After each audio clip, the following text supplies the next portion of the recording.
Last time on This Paranormal Life. We're in Westfield, New Jersey. Derek and Maria brought us and their kids were relocating and they had picked the perfect spot. Realizing he hadn't yet checked for any mail since they moved in, he walked out to the mailbox.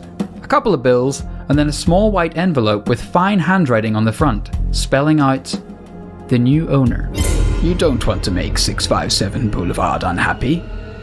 You have children. I have seen them. Do you need to fill the house with the young blood I requested? Once I know their names, I will call to them and draw them to me. This is terrifying.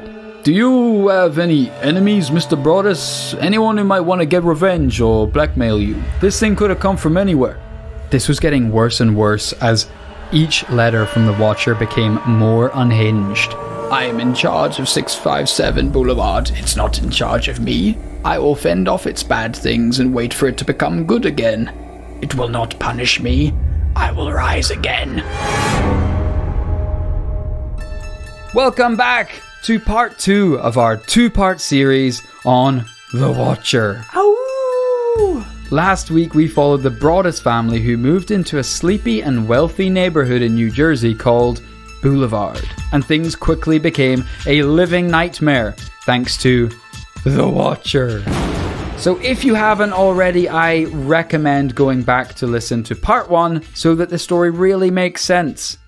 Rory, are you ready to dive back in and hear what happened next? I'm definitely ready. Are we going to get a little recap at any point in the intro of this story? Because it's been a long week. And not that I wasn't enthralled by part 1 of The Watchers. Right. I think me and possibly the audience would benefit from a little recap, some bullet points, Sure. a little synopsis. But I mean, you remember kind of the bones of the story though, right? Yeah, totally. Yeah, but if you could just dust off those bones like like a paleontologist, Sure. that would be fantastic. But you like, I don't need to run over like, the main characters. No. Or No point in... or who the Watcher is. For sure, I know him. Or we don't. Isn't that the point of the thing? Possibly. But if you could just like, maybe off camera, if we could just do part 1 again. I thought you said it was for just the run. listeners. Yeah, I know. Do part 1 again?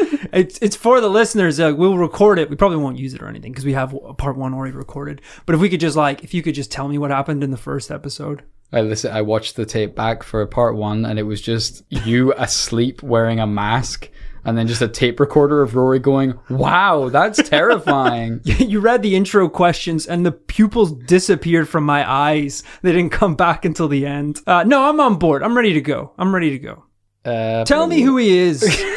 Okay, Let's go we're straight getting to the there. end. I'm bored again. I want to know who he is. Oh, what was the name of the cop? Oh, Detective Lugo? Detective Lugo. I remember him, yeah. There's more detectives where he's coming from, by the way. Great. At this point in our story, the Broadus family were at rock bottom. After receiving the most recent letter from the Watcher, they felt like they were being haunted. Like there was no way out of this situation. Maria's therapist diagnosed her with post-traumatic stress disorder. Neither her nor Derek could sleep without heavy sleeping pills. Wow. They must have at least once wondered whether any of this was even real. It's bad when you get PTSD before anything's happened. You know, Yeah. you've gotten PTSD from the threat of something happening. Wow. That's bad. Yeah, that's like you getting like PTSD from war just when you got the letter to say you're gonna serve. Yeah, just when you downloaded Warzone, Call of Duty Warzone, you're already You're freaking checking out. yourself into the psychiatrist. That's when you know that game is a 10 out of 10. They were becoming so desperate that Derek even showed the letters to a priest who came around to bless the house, which kind of shows you that on some level he might have wondered whether there was a paranormal curse on this house. Yeah, that's interesting. And no matter what they did, they couldn't get rid of the voice of the Watcher from their heads or their mailbox. Seeing as they hadn't fully moved in yet, they decided to stop bringing the kids to the house. But even then, a few days later, a letter arrived. Where have you gone to? 657 Boulevard is missing you. It needs young blood.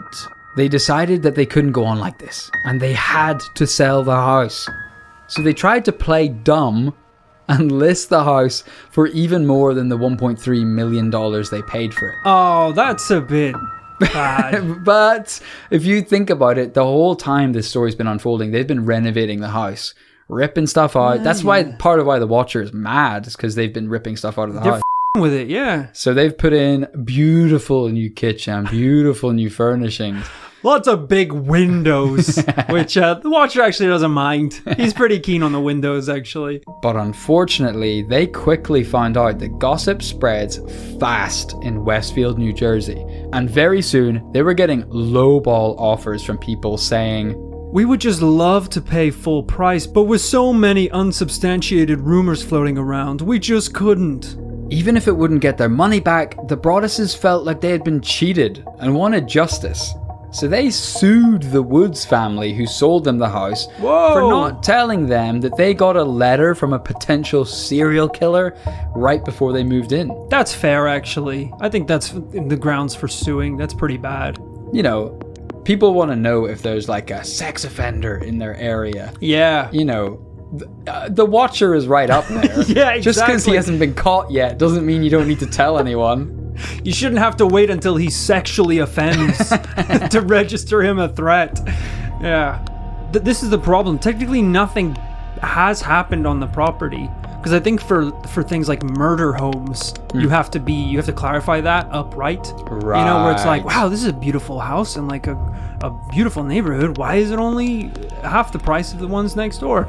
Oh, a family was mutilated in the kitchen. Yes. I think you have to be pretty open about that kind of thing. But what a beautiful kitchen. But if it was just, it's kind of cheap because the family were threatened a couple times by a guy who lives in the bins. I mean, do you still have to talk about that?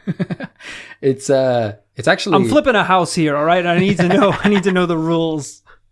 This guy has a lot in common. Could be the Watcher, to be honest. Because any day the bin man isn't going to be a threat. He's going to be a consequence. And I need to make sure I flip the bitch before he makes action. It's actually surprisingly pertinent to this case that there was a landmark legal case a couple of years back in New York State where I think for the first time, probably globally, the judge said this house is officially a haunted house. Legally, it's haunted. Because it was a very similar dispute. Someone said, hey, I didn't know this was a haunted house. You should have told me that before I bought it. Now the people are like, well, ghosts aren't real. I didn't need to tell you shit. Yeah. And the judge said, that's not really fair. Everyone knows it's a haunted house. You didn't tell the buyer it's a haunted house. Legally, it's a haunted house. You need to give them their money back. Wow. And that was an actual court case? Yeah. I'm definitely paraphrasing, but the ghost bit was real. I would love it if the judge was just like, the decree is passed. Doesn't matter that people have been threatening the house. The house needs to be filled with as much young blood as possible. And they're like, this is really weird for a judge to make these rulings. Does the judge normally wear a black hood so you can't see his face? Court adjourned. All rise. The Honorable Judge W. Otcher entering the courtroom. He slithers down the aisles. He's weird. He's basically a dementor. That's right. They decided to sue the Woods family. Now, they were a little worried about this story getting out, but their lawyer assured them no one cares about this story.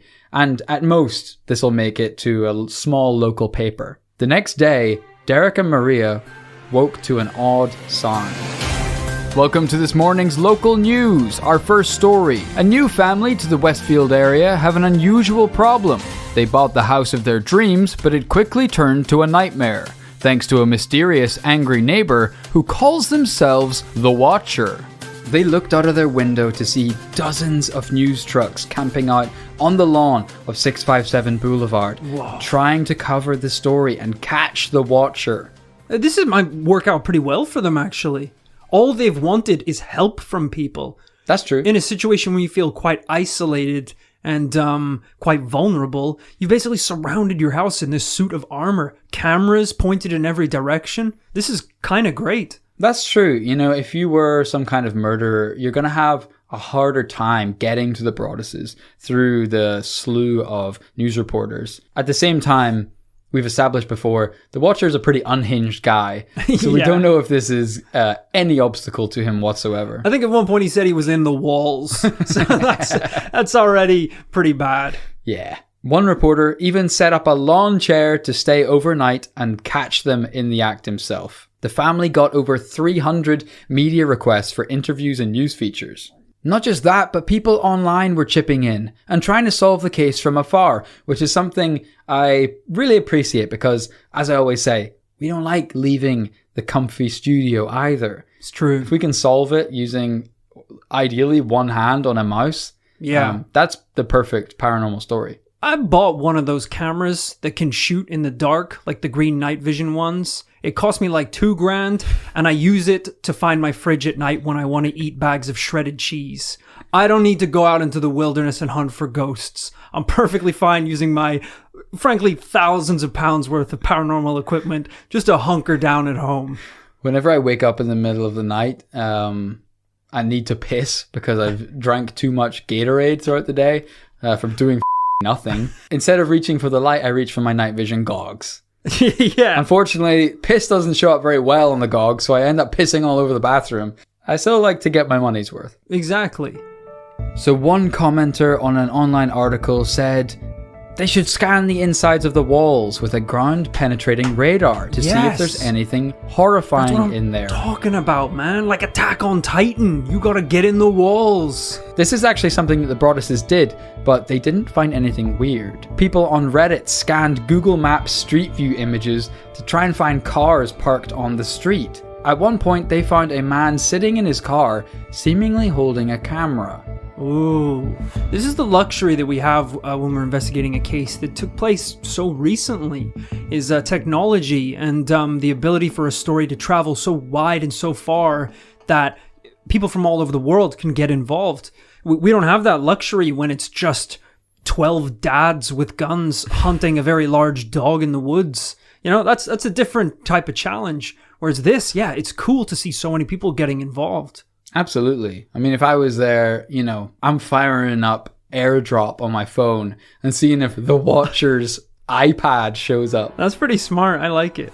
On online forums, they suspected pretty much everyone possible as the Watcher.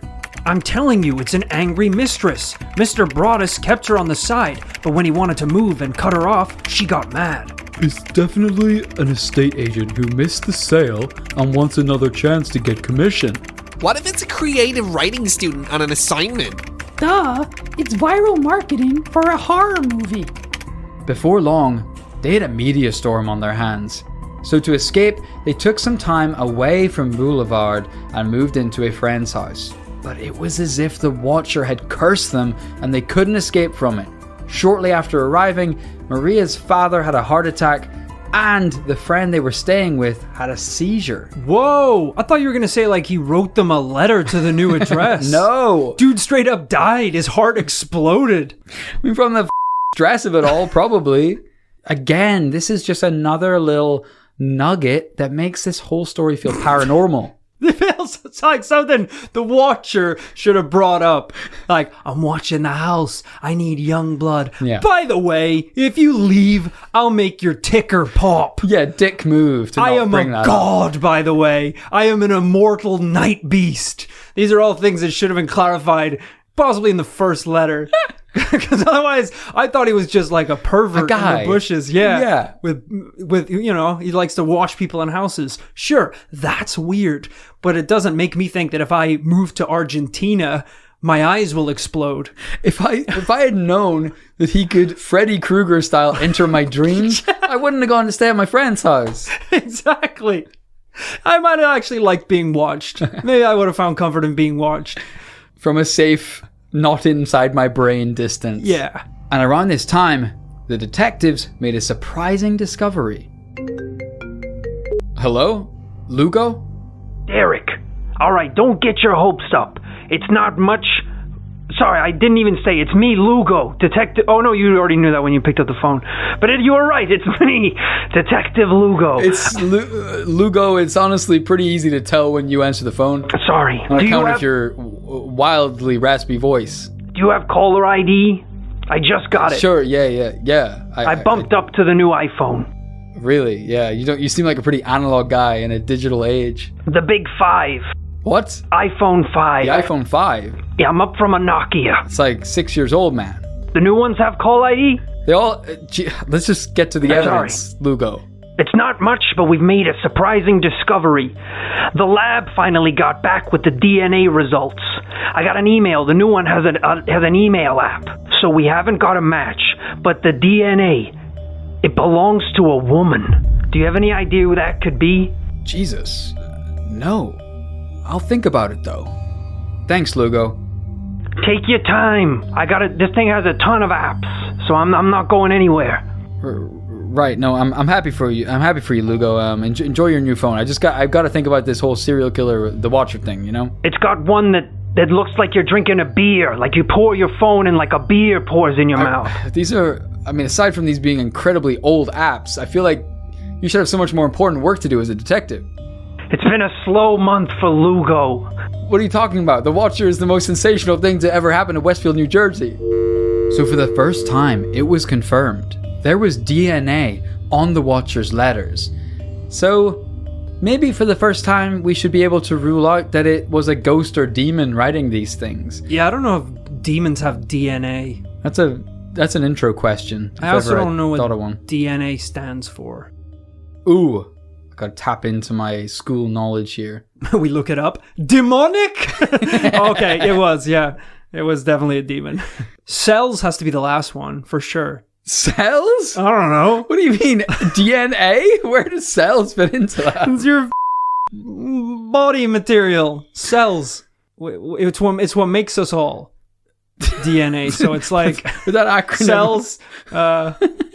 nuggets. Atoms. Nuggets. Nuggets of cells. And I don't know. What's D? Da nuggets and cells. Da nugget cells. It's what we're all made out of. Da nugget cells. You break us beautiful, isn't it, to think, the universe was created so many years ago, and so to this day we're all just made out of da nugget cells. DNA famously discovered by Soulja Boy in 2005. Oh, well, we have to look it up. You can't just move on. Okay, there's got to be a nucleo somewhere in there. Oh, yeah, maybe that's like better. The A has got to be like amine or amide or something. Oh, there isn't even a C. Where are you getting a C from? I don't know. That's what we're all so confused about. What do you mean, oh, there's the C? What did you Google? What did you type in? I don't know. I think I thought it was DNC, popular rap group. That's DMC. Have you looked it up? Deoxyribonucleic acid. I knew that. And the C, sir? What does the C mean? So I guess it's da nugget atoms rather than cells. It's a good way of thinking about it. Like I say, because it has DNA, probably not a demon, unless the demon has possessed a human to write the letters. Good point. They are known to do that. But it is, it is slowly erasing the picture that this could be paranormal. Yeah, and you said a woman's DNA. That's right.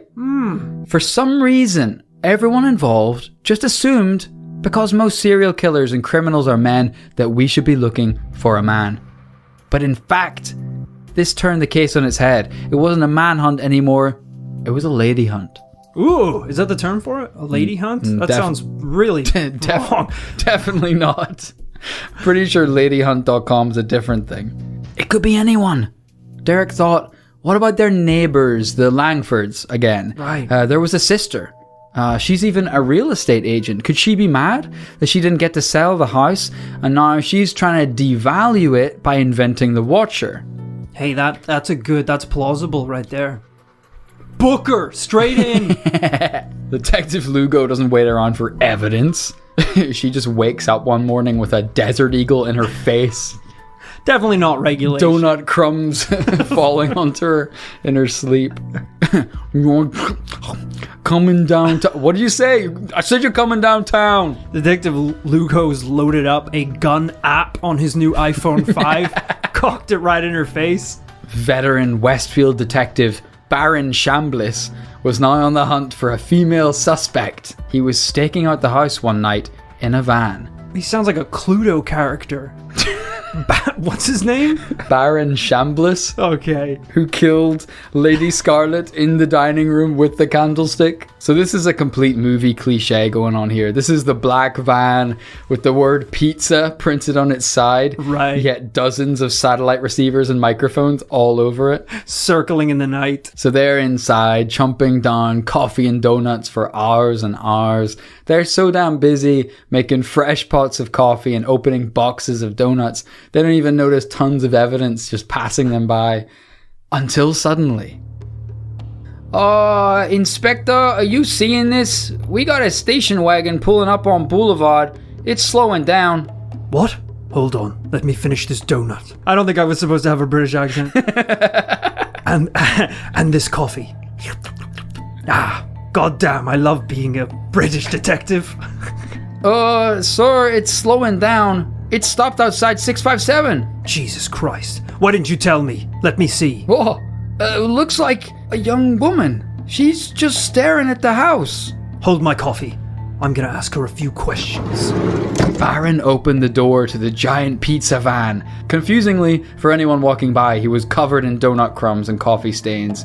It didn't make any sense. He started towards the woman's car, but just then he saw the silhouette of the woman's head startle and turned to see him. She immediately started the car and pulled away. Please tell me you got her number plate. Running the plate number now, sir.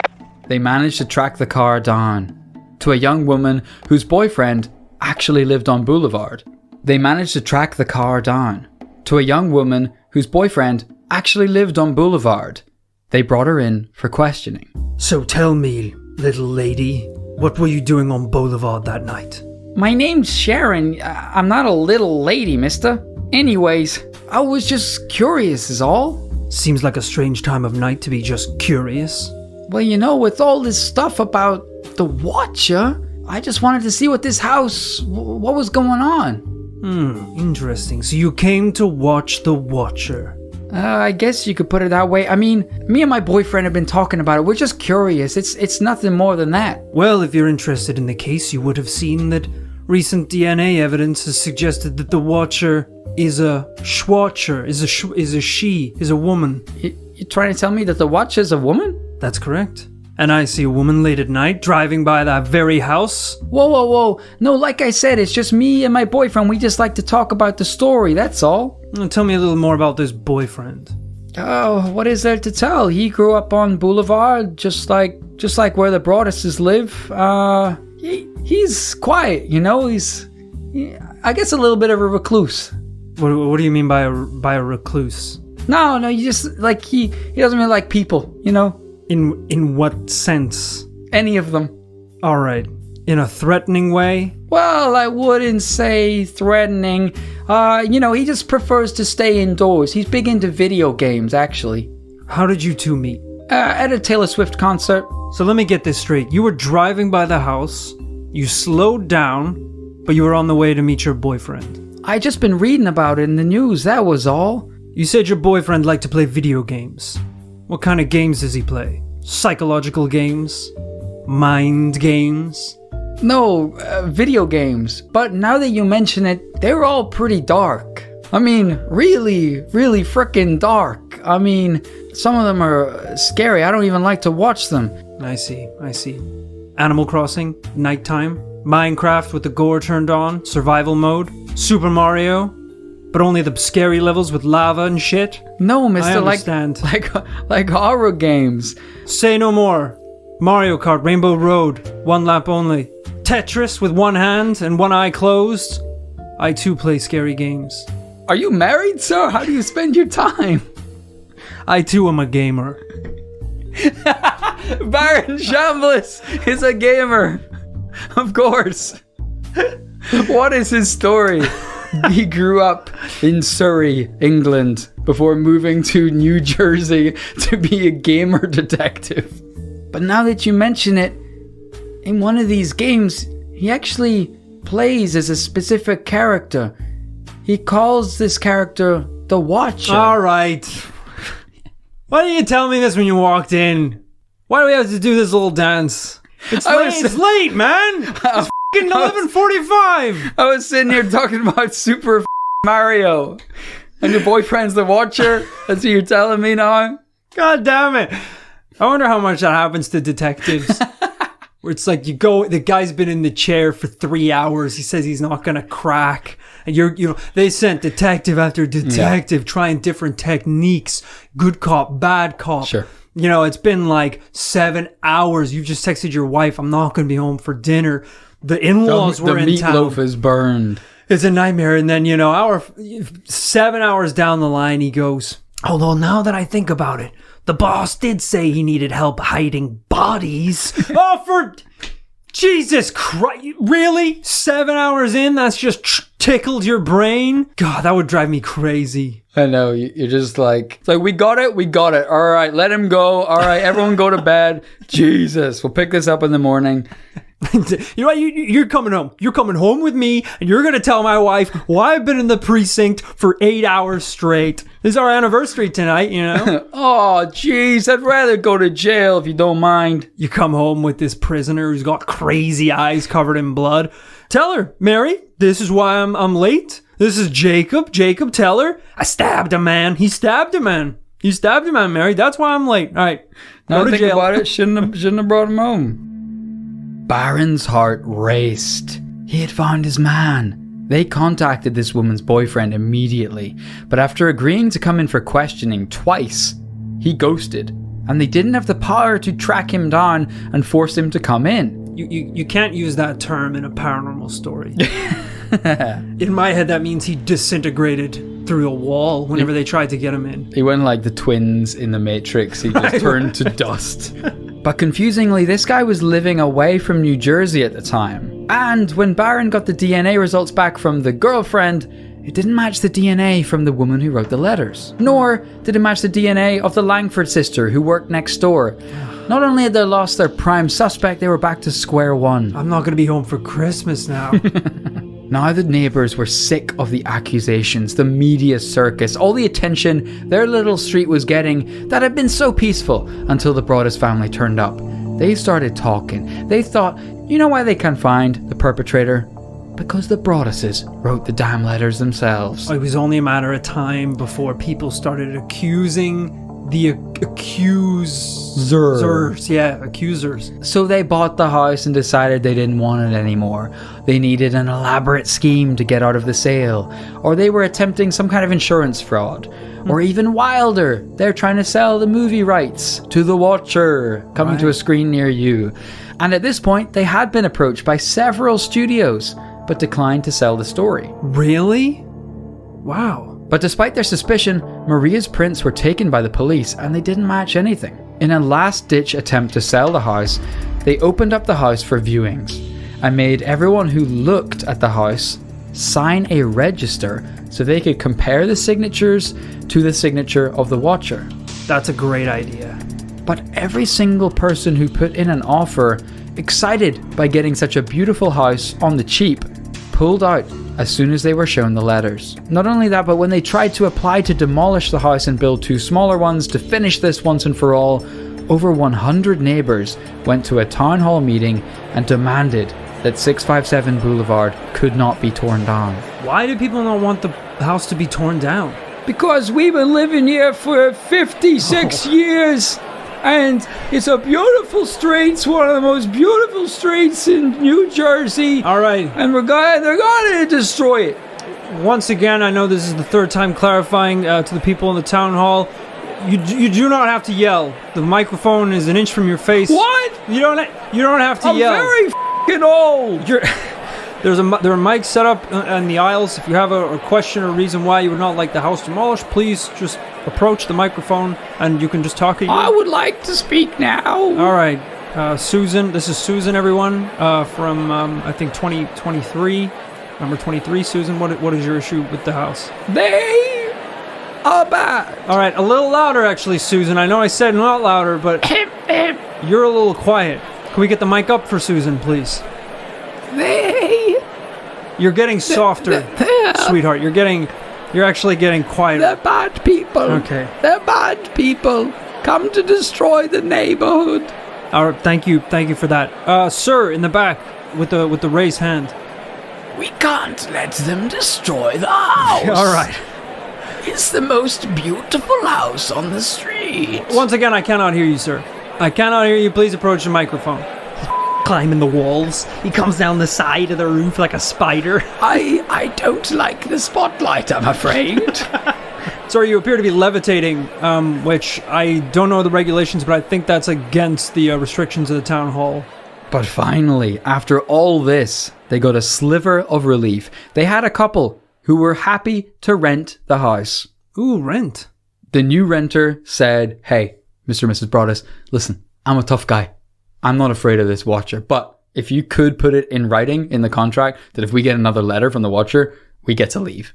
Yeah, that's a smart deal, I guess. And Derek said, listen, brother, he hasn't wrote to us in months. There's no way it's going to be peaceful. It's going to be chill.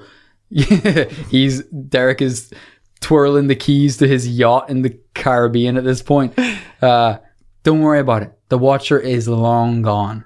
Day 1. No! There's a letter in the box. Violent winds and bitter cold to the vile and spiteful Derek and his wench of a wife, Maria. Turn around, idiots. Maybe you even spoke to me, one of the so-called neighbors, who has no idea who the watcher could be. Or maybe you do know, and are too scared to tell anyone. Good move. I walked by the news trucks when they took over my neighborhood and mocked me. I watched as you watched from the dark house in an attempt to find me. Telescopes and binoculars are wonderful inventions. Ooh.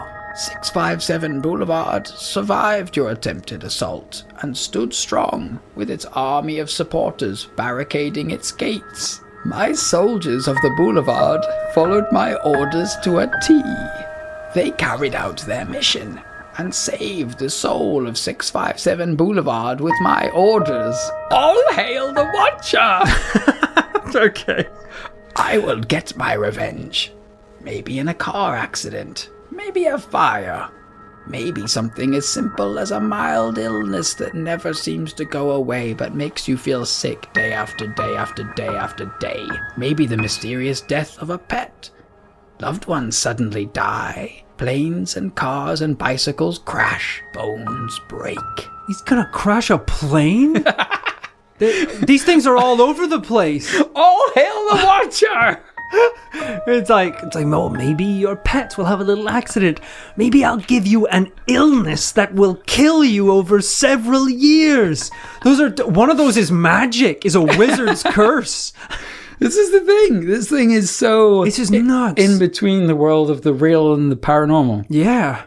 Also, a terrible letter to get as the first correspondence in months. Oh, he went in hard. Day 1. Yeah, it's like, we haven't heard from him. I think maybe he's died down. This letter just says, F*** you. It's pretty rude. The Broaddus family went on to lead a sad existence after this. The townspeople hated them, even though no one in town had lost money and time and sleep like they had. Their kids were getting bullied at school. Plus, money they got from renting the house didn't even cover the mortgage. Then, out of the blue, something odd happened. On Christmas Eve 2017, every family on Boulevard received a special gift, a small, white envelope in their mailbox, just like Derek and Maria had been receiving for the last 2.5 years. It was just like a Watcher letter. It was weirdly poetic, except here, it criticized the people of the Boulevard for what they had done, how they had ignored the Watcher's terrorism, for how they had acted towards their neighbors, and it was signed, Friends of the Broaddus Family. So the reporter that broke this story, Reeves Weideman, asked Derek whether he had written those letters. He apparently paused for a minute and then admitted that he did. Oh, okay. He had become obsessed and upset. The final letter from the Watcher simply read, "You are despised by the house, and the Watcher won." That's it? Wow. That's a power move right there. He knows exactly what he needs to say. Boom, just says it. Just says it. Wow.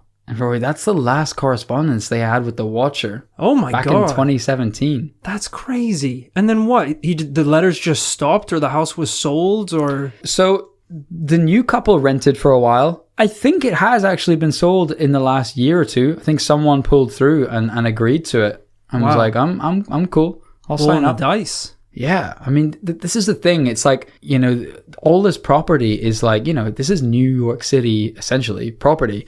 It's so highly sought after. Yeah. So for anything like that to sit untouched for that long is probably kind of rare. I'll actually show you a picture of the house for once. Yeah, I feel like New York is probably a bit like London, where the quality in real estate and available apartments is so low that an apartment being stalked by a stranger or possibly cursed by a demon, that's still something to be considered when you're looking at moving apartments. Yeah. Oh, if it has a sick breakfast bar.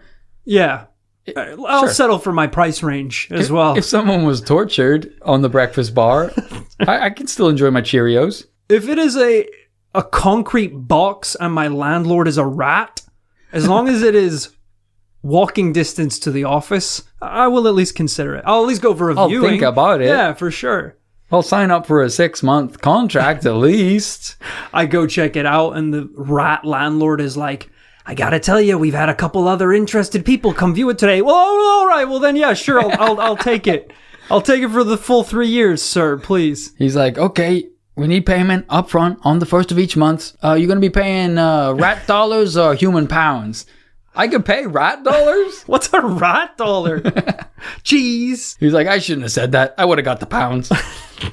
Here is the house, so you can get a feel. There's a couple of photos there as well of the insides. All right. Wow, I can't believe we took to this late into part 2 for you to offer me a picture of the house. It's a squat. It's just a hut. Hey, this is more or less what I imagined. Nice house. That kind of like American style, got a little porch to it. Mm-hmm. Yeah, it's gorgeous. It's pretty big. It looks quite fancy. Yeah, it's definitely the kind of place you could imagine being haunted and stalked. It's quite old school, it's a really old place. Yeah, kind of old school, but still that white picket fence vibe. Nice neighborhood. Pretty much the dream house, I have to say. It's definitely, when I pictured it in my head, I imagined it like, in a line on a cul-de-sac, or something like that. Yeah. Whereas it's a little more secluded than I thought.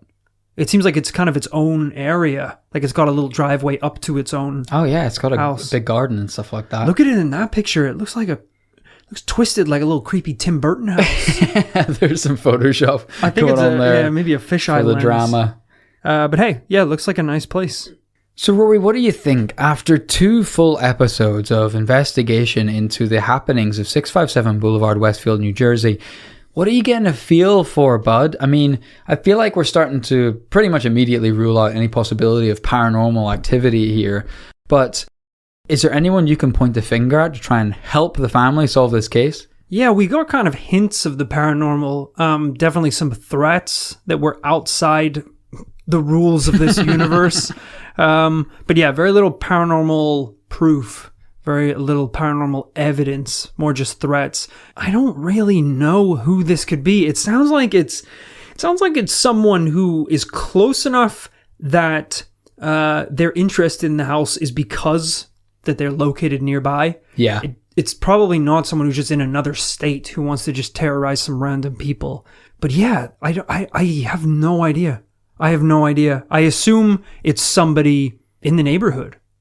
Yeah, it's gotta be. It's gotta be. I mean, they said they walk by several times a day. They drive by. They walk by the day that the news vans were there. They're looking in all the time, so they must be immediately there. And I think at different points, Derek, the husband in this relationship, he felt he had narrowed it down to just a few houses nearby, which must be so frustrating because I think what they're butting up against here, normally in paranormal stories, what we're butting up against is the limits of the real and how could this possibly happen in the confines and physics of nature.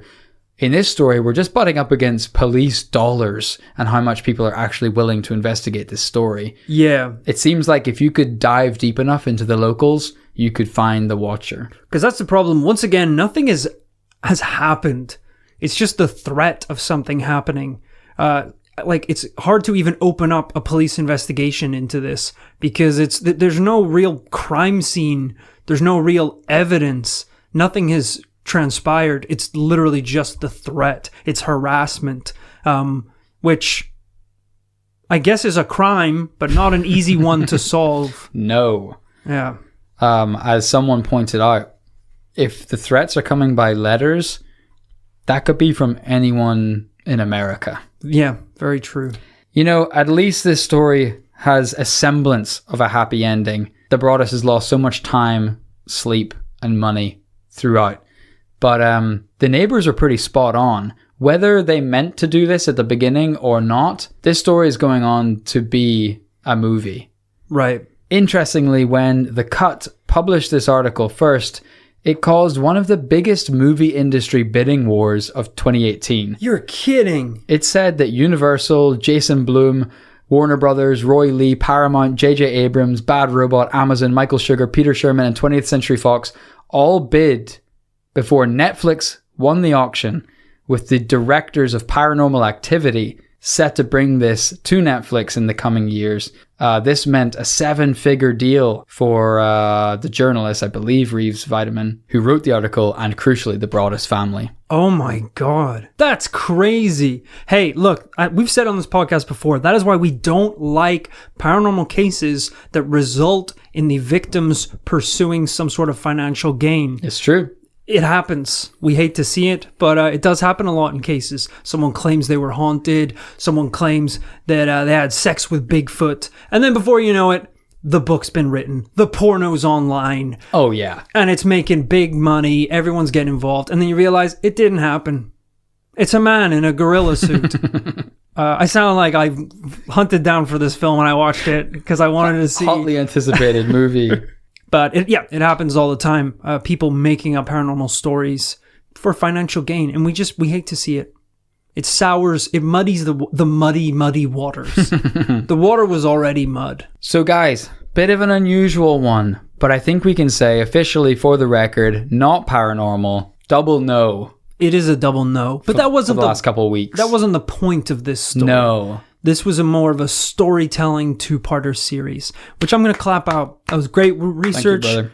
Great accents. I love that Lugo guy, Detective Lugo. That was really good. Whoever played him. It's kind of fun to think for once that he's a real guy working in Westfield, New Jersey right now. And I hope someday he hears this, and I hope he sounds exactly like that. I'd love to get him as a guest on the pod. You got any coffee? The machine's been, we know, on the fritz. Yeah. For a while. Guys, I hope you enjoyed this 2-parter into The Watcher. Maybe you have some of your own ideas. Maybe you could help Lugo and the gang get to the bottom of this one. I'm sure any help would be appreciated. You can start by sending it on into this paranormallifepodcast@gmail.com. Send us your tips, your hints, if you've been looking into this case. And if you just can't get enough of this paranormal life in your life, head on over to patreon.com/thisparanormallife. This is where, from around $5 a month, you can get access to over 35 bonus episodes. These are full-length investigations into the paranormal. $5, guys. What are you going to spend $5 on? Do you know how little money that is a month as well? You can't even think of it's so small. That's not even buying Detective Lugo a macchiato at the Starbucks. Yeah. Like, what are you going to do? Give it a charity? Give it to charity? Give money? No, we're the charity. All right? We're the charity. Well, I wouldn't go that far. That we are providing a service. Yeah, and they provide money for video games and snacks for the starving people of Roartopia. Is that where you live? I can think of a better name than that. But it is you. It's me. It's my living room. So it's not a charity. Roartopia is my 1,500-pound gamer chair that requires drinks and snacks. I feel like you could have bought the drinks and snacks if you didn't require such a luxurious chair. The chair is important, all right? The king of Roartopia requires only the softest cushions for his plump king ass. Yeah, and you told me the chair was really going to ramp up your Warzone game, and it hasn't happened, has it? Well, it's actually I'm a little distracted recently because I've been hungry and I've been thirsty and I don't have my snacks. So if you could just really ramp up the Patreon donations, that'd be great. So $5 will get Rory a Hot Pocket and a Powerade to keep him going on a long night of Warzone. On the $20 tier, you can get me a 5-hour energy.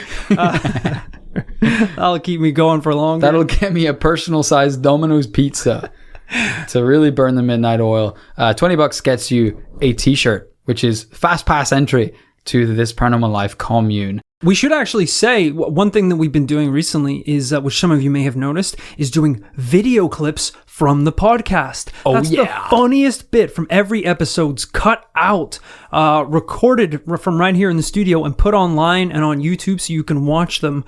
The only reason that is even possible is because of the support that we've had on Patreon, which meant that we could actually buy cameras for the studio and stands and ring lights and some little LED strips so things look really cool. So yeah, it's awesome. Like those video clips that people really seem to enjoy, that is a direct product of the support that we've received over from all you guys on Patreon. So thank you very much. That's all your work. And the Patreon link is also in the description of this podcast. So if you swipe up on Spotify or Apple Podcasts or Google Podcasts, the description of this podcast has all the links to our socials, Patreon, and YouTube, where you can catch those clips.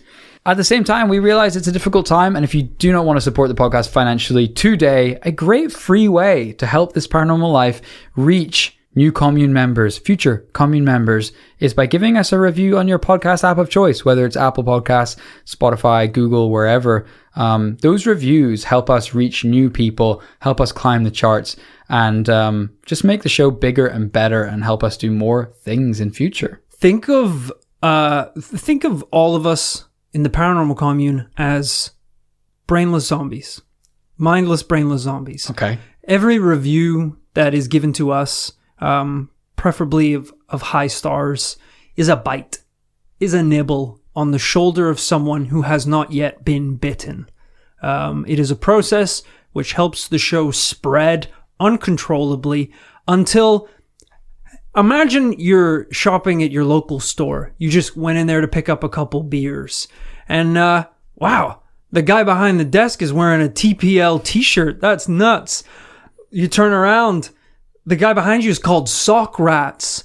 Everyone is in the commune. That's the goal. That's what we want. Like, you don't even have to put in your AirPods to listen to the podcast. You can just put it on a boombox on the bus and everyone's sitting listening to it. That's the goal, folks, to be the number one piece of content consumed in the world. Is that such a big dream that it can't be true? And you can help make it true by leaving that 5-star review. So guys, hope you enjoyed this investigation. And I think I said on last episode as well, shout out to Reeves Weideman and The Cut for breaking and reporting this story, which has been so fun to bring to life in the podcast. I'm going to put a link to that article in the description of this episode. Tune in next week, where we will be back, as always, with a brand new paranormal tale. And in the meantime, remember to live fast, investigate, and die young, baby!